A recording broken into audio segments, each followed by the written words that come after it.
மழை பேஞ்சு ஓய்ந்த ஒரு மாலை நேரம். அந்த ஊரே ஒரு புது மெருகு ஏறின மாதிரி பளபளன்னு மின்னிக்கிட்டு இருந்துச்சு. ரோட்டோரத்துல இருக்கிற அந்த பழைய ஓட்டு வீட்டின் திண்ணையில சாய்வு நாற்காலியில உட்கார்ந்து காஃபி குடிச்சுக்கிட்டு இருந்தாரு அந்த ஊரோட பெரியவர் மாணிக்கம். அவருக்கு பக்கத்துல இருக்கிற அந்த பூச்செடிகள்ல இருந்து வர்ற வாசனையும் அந்த ஈர மண்ணோட வாசனையும் சேர்ந்து ஒரு நிம்மதியான சூழலை கொடுத்துச்சு. அப்போதான் அந்த தெருவோட முனையில ஒரு கார் வந்து நின்னுச்சு. கார்ல இருந்து முதல்ல இறங்குனது ஆறுமுகம். ஆறுமுகம் அவரோட பேருக்கு ஏத்த மாதிரியே ஒரு கம்பீரம். அவருக்கு வயசு ஒரு 50 இருக்கும். ஆனா உடம்பு இப்பவும் நல்லா இரும்பு மாதிரி இருக்கும். கார்ல இருந்து இறங்கும்போதே அந்த வெள்ளை வேட்டியும் மடிச்சு விட்ட அந்த சட்டையும் அவரோட அந்த தழும்புகள் நிறைந்த கைகளை துல்லியமா காட்டுச்சு. அவரோட தோள்கள் மலை மாதிரி விரிஞ்சு ஒரு நிமிஷம் அந்த இடத்தையே ஆக்கிரமிச்ச மாதிரி இருந்துச்சு. முகத்துல இருக்கிற அந்த அடர்ந்த மீசையும் தீர்க்கமான கண்களும் பார்த்தாலே ஒரு மரியாதை தானா வரும். ஆறுமுகம் காரோட கதவை திறந்து, "வாமா, இறங்கு" அப்படின்னு சொன்னப்போ உள்ள இருந்து இறங்குனது ஸ்வேதா. ஸ்வேதா ஆறுமுகத்தோட ஒரே செல்ல மகள். அவ பாக்குறதுக்கு ஒரு நிலா துண்டு மாதிரி பளிச்சுன்னு இருந்தா. அவ அணிஞ்சிருந்த அந்த sky blue colour leggings top அவளோட பால் நிற மேனிக்கு அவ்வளவு பொருத்தமா இருந்துச்சு. அவளோட நீண்ட கூந்தல லூசா விட்டிருந்தா. அது காத்துல பறக்கும்போது அவளோட அந்த மெல்லிய கழுத்து வளைவுகள்ல பட்டு படாம விளையாடுச்சு. அவளோட அந்த திழுக்கான நடையும் ஒரு சின்ன குழந்தையோட இருக்கிற அந்த ஆர்வமான பார்வையும் அவளோட அழக இன்னும் மெருகேத்துச்சு. ஆறுமுகம் கையில ஒரு பெரிய பெட்டிய தூக்கிக்கிட்டு திண்ணையில இருக்கிற மாணிக்கத்தை பார்த்து ஒரு சிரிப்பு சிரிச்சாரு. "என்ன மாணிக்கம், சௌக்கியமா?" அவரோட குரல் அந்த தெரு முழுக்க கேக்குற மாதிரி ஒரு கணீர் சத்தம்.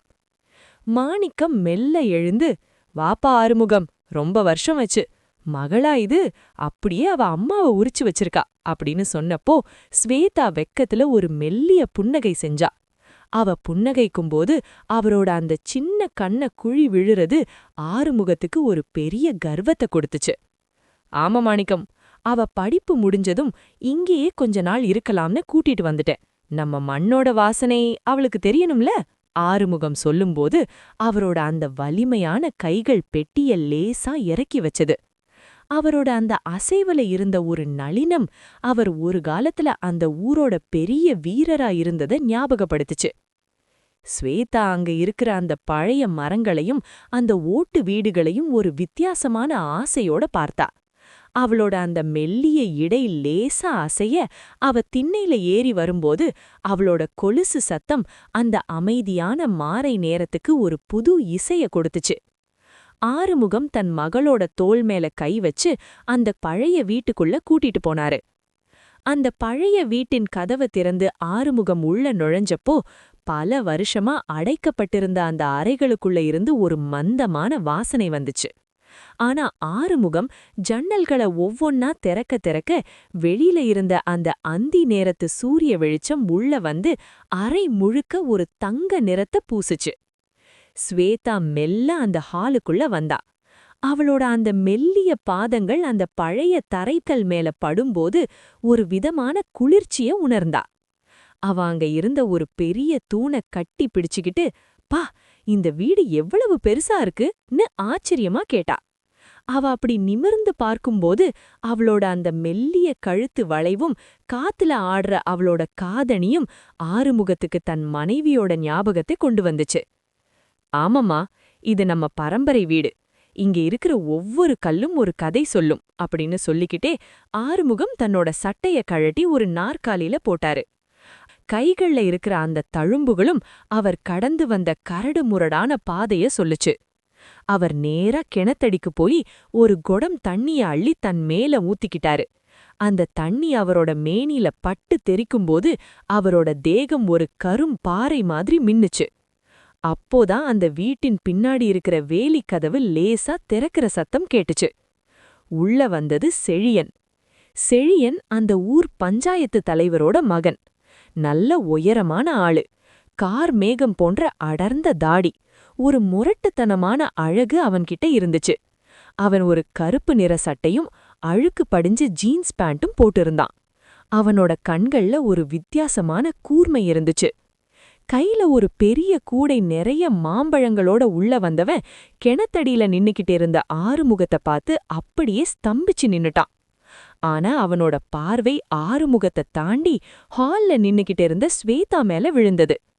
ஸ்வேதா அப்போதான் தன்னோட கூந்தலை ஒரு கிளிப்பு போட்டு முடிச்சுக்கிட்டு இருந்தா. அவளோட அந்த மெல்லிய இடை லேசா வளைய, அவ கைகளை உயர்த்தி தலைமுடிய சரி பண்ணும்போது அவளோட அந்த திழுக்கான உருவம் செழியனோட நெஞ்சுக்குள்ள ஏதோ ஒரு பாரத்தை இறக்கி வச்ச மாதிரி இருந்துச்சு. ஸ்வேதாவோட அந்த எடுப்பான தோற்றமும் அவளோட அந்த வசீகரமான கண்களும் செழியனை அப்படியே கட்டி போட்டுருச்சு. செழியன் கையில இருந்த மாம்பழ கூடைய மேஜை மேல வச்சான்.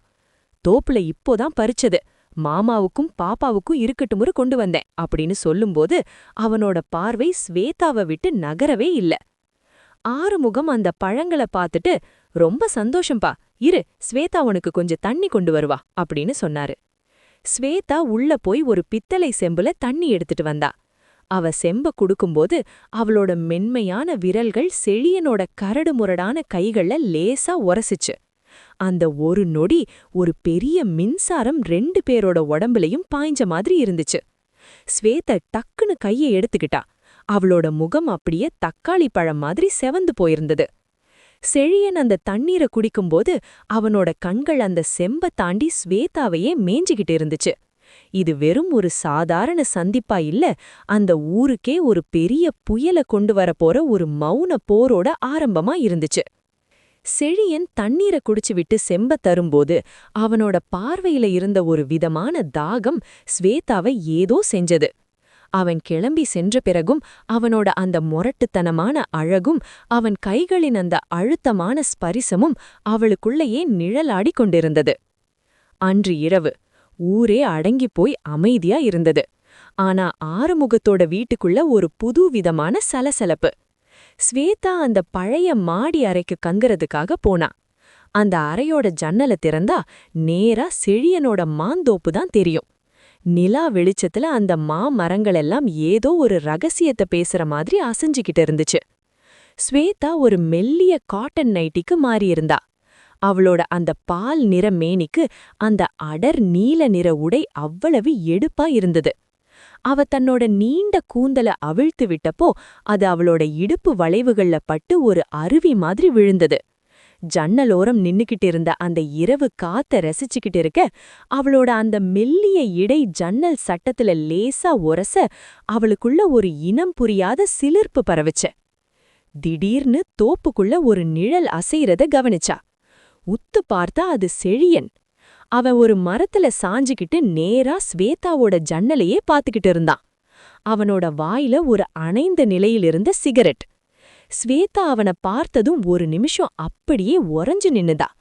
அந்த இருட்டுல அவனோட கண்கள் மட்டும் ஒரு வேட்டை விலந்து மாதிரி மின்னிக்கிட்டு இருந்துச்சு. ஸ்வேதாவோட அந்த மெல்லிய உடையில அவளோட தேகத்தின் அழக அவன் ரசிச்சுக்கிட்டு இருக்கான்னு அவளுக்கு தெளிவா தெரிஞ்சது. ஸ்வேதாவுக்கு பயமா இருக்கணும், ஆனா ஏனோ அவளுக்குள்ள ஒரு ஆசைதான் தலை தூக்குச்சு.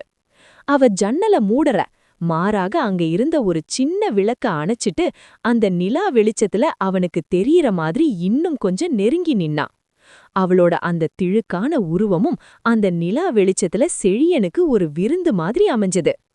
அடுத்த நாள் காலையில ஆறுமுகம் வாசல்ல நின்னு அந்த ஊரோட பழைய நண்பர்களோட பேசிக்கிட்டு இருந்தாரு. அப்ப ஒரு பெரிய வண்டி வந்து வாசல்ல நின்னுச்சு. அதுல இருந்து இறங்குனது செழியனோட அப்பா ராஜதுரை. என்ன ஆறுமுகம், வந்ததும் வராததும் உன் மகளுக்கு ஒரு நல்ல வரன் வந்திருக்கு. பக்கத்து ஊர் ஜமீன் வீட்டு பையன் இன்னைக்கே வந்து பொண்ணு பார்த்துட்டு போகணும்னு சொல்றாங்க. ராஜதுரையோட வார்த்தைகள் ஆறுமுகத்துக்கு சந்தோஷத்தை கொடுத்தாலும் உள்ள காஃபி போட்டுக்கிட்டு இருந்த ஸ்வேதாவுக்கு ஒரு இடி மாதிரி விழுந்தது. ஸ்வேதா பதட்டத்துல காஃபி செம்ப கீழே விட்டுற போனா. அவ அப்படியும் இப்படியும் தவிச்சுக்கிட்டு இருக்கும்போது கிச்சன் ஜன்னல் வழியா ஒரு கை அவளோட வாய பொத்துச்சு. அது செழியன். செழியன் ஜன்னல் வழியா உள்ள குதிச்சு அவகிட்ட நெருங்கி நின்னாரு. அவனோட அந்த தகிக்கும் மூச்சு காத்து ஸ்வேதாவோட கழுத்துல பட்டு அவளை அப்படியே நிலைகுலைய வச்சுது. அவனோட அந்த வலிமையான கைகள் அவளோட மெல்லிய இடைய அமுக்கி பிடிச்சுக்குச்சு. நீ அந்த ஜமீன் வீட்டுக்கு மருமகளா போறதை விட இந்த செழியனோட பொண்டாட்டியா இருக்கணும்னு தான் நான் ஆசைப்படுறேன். உன் அப்பா முன்னாடி நின்னு உன்னை கேட்க எனக்கு துணிச்சல் இருக்கு. ஆனா நீ என்ன நினைக்கிற? செழியனோட அந்த ஆழமான குரல் ஸ்வேதாவோட இதயத் துடிப்ப எகிற வச்சுது. ஸ்வேதா பதில் சொல்லல. ஆனா அவளோட கண்கள்ல இருந்த அந்த ஈர்ப்பும் அவளோட உடல் மொழியும் செழியனுக்கு பதில் சொல்லுச்சு.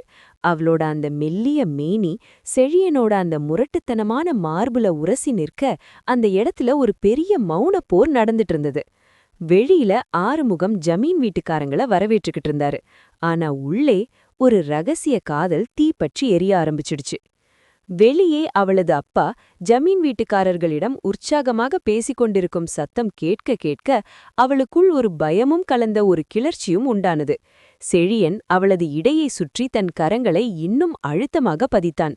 அவனது விரல்கள் அவளது மென்மையான மேனியில் ஒரு புதிய ரகசியத்தை எழுதிக் கொண்டிருந்தன. ஸ்வேதா மெல்ல அவனது கண்களை பார்த்தாள். அந்த பார்வையில் ஒரு சரணாகதி இருந்தது. அவளது இதயம் அவன் மார்பின் அதிர்வுக்கு ஈடு கொடுத்து வேகமாக துடித்தது.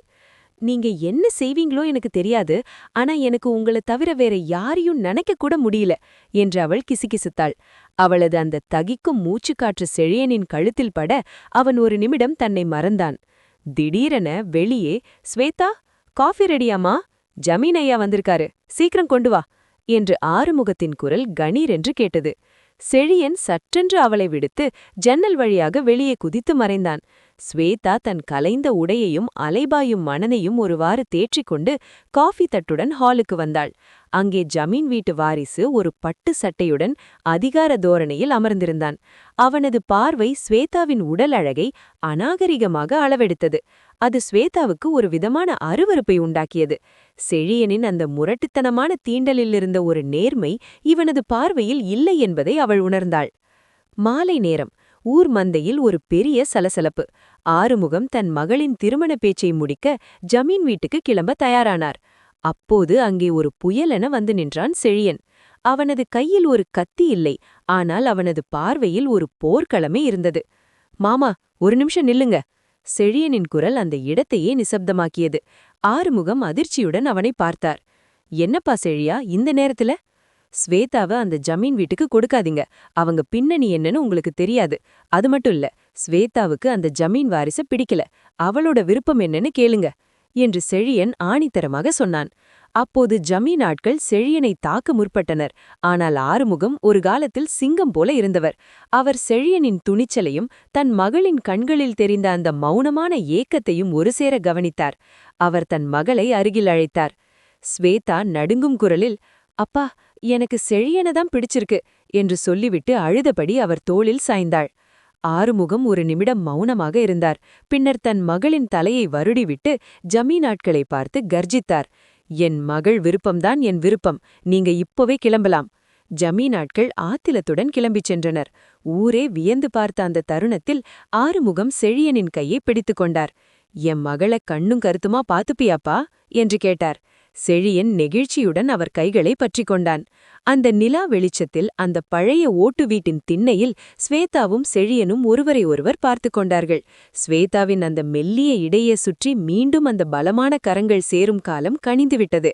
அந்த ஊரின் அமைதியான இரவில் ஒரு புதிய காதல் காவியம் விறுவிறுப்பான திருப்பங்களுடன் இனிதே நிறைவடைந்தது.